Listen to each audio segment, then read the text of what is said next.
Hi, welcome to my kitchen. My name is Kelly and today I'm going to show you how I make my green chili. I have this big pot here that I am heating up. And once it gets nice and hot, I'm going to add some oil to the bottom of my pot. I have a 1/4 cup of oil here. I'm going to use half of it to begin with.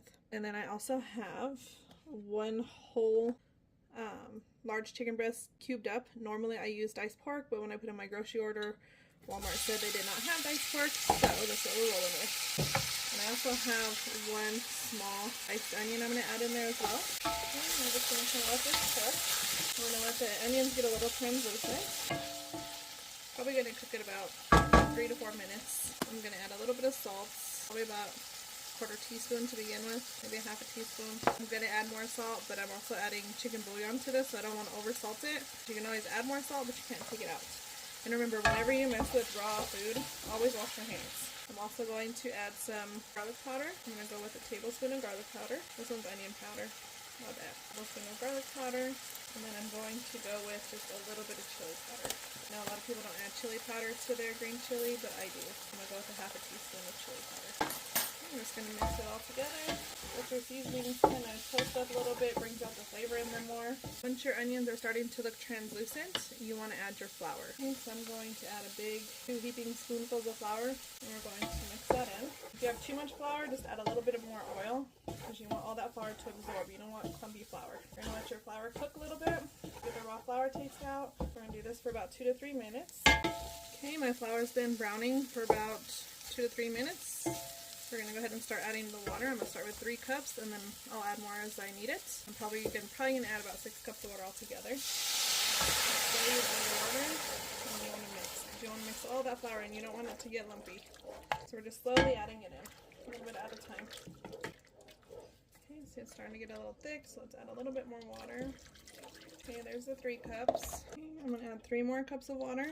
And at this point, if your flour hasn't broken up, you can use a whisk to whisk your flour and break it off the chicken. And normally add diced tomatoes, but of course Walmart, when I did my grocery order, didn't have diced tomatoes, so we're going with, I'm going to start with a 1/2 can of tomato sauce. I'm going to stir that in.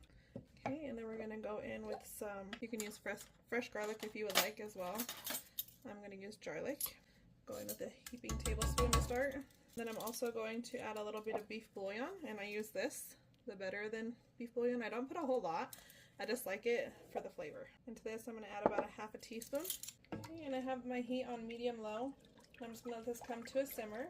I'm going to grab my green chilies. I have defrosted in the microwave, and I'm going to show you how I chop those up. I forgot the chicken bouillon, so we're going to add a heaping tablespoon like that of chicken bouillon right into the pan. And we're going to mix that in there. Okay, we're going to let this come to a boil. And once it starts to boil, it'll start to thicken. If it doesn't thicken to your liking, you can always add like a flour roux and let it thicken, but then you have to cook that flour out. Okay, also with the chicken bouillon, if you don't want to use chicken bouillon, you don't have to. You can use a can of chicken broth. Chicken bouillon is just what I had. I don't have any chicken broth, so that's what I'm using. And these are chilies. These are Pueblo chilies. I get these from my local farmer's market, and they roast them. If you cannot find these, they have canned chilies at Walmart. Or you can, if you can find Anaheim, you can roast them yourself. I usually use about 9 or 10 of them, depending on their size, and depending on the size of pot I'm making, and depending on how hot my chili I want. I don't like seeds in my chilies, so I'm going to show you how I clean them. I just cut them open and I take my seeds out. Okay. For some reason, I'm not the type of person that likes to bite into a chili seed when I'm eating chili. So I take those out. Okay. I'm going to finish cleaning my chilies and I'll be right back. Okay, I have my chili all cleaned. Now I'm going to chop it up. Okay, I have my chili all chopped. There's probably about a cup of chili there. I'm going to go ahead and add it in.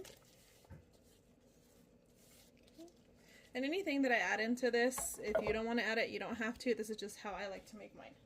Okay, after I added my chilies to it, this is what it's looking like. It's simmering away. It's starting to thicken up, as you can see.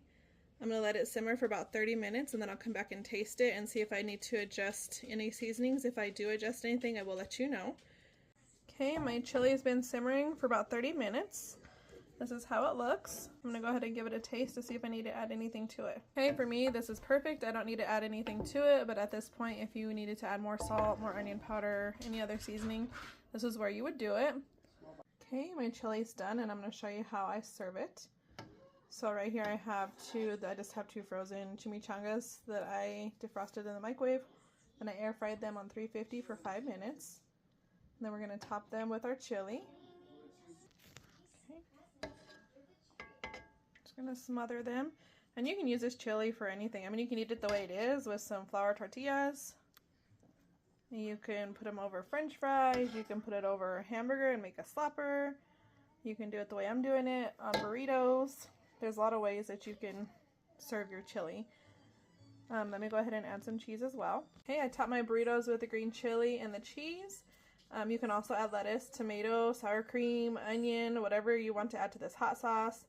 My husband, this is his plate and he just likes to eat it this way, so this is how I'm gonna serve it. And here is mine.